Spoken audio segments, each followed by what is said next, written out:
Hamza Sam dostum benim adım Bilo. Bugün biz Brawl Stars oynuyor. Köhneden ne kadar oynuyordu abone olmayı unutmayın. Yani başlayalım oyuna. Dank.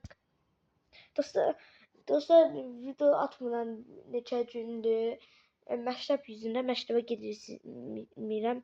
Mənim bilmirəm soyadım deyirəm. Mənim yaşım bilmirsiniz. Yaşım 10'dur.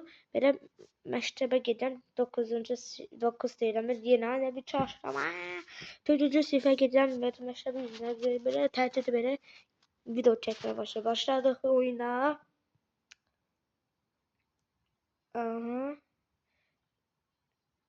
Bu da bir tane şey gösteriyor. Baba gördüm bir.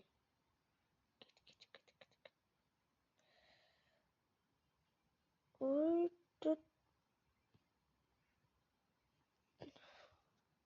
Cala öldü.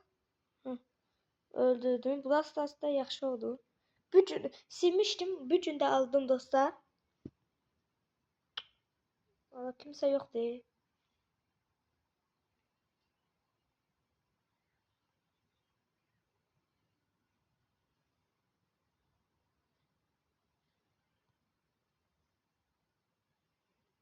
Ayda. Hadi.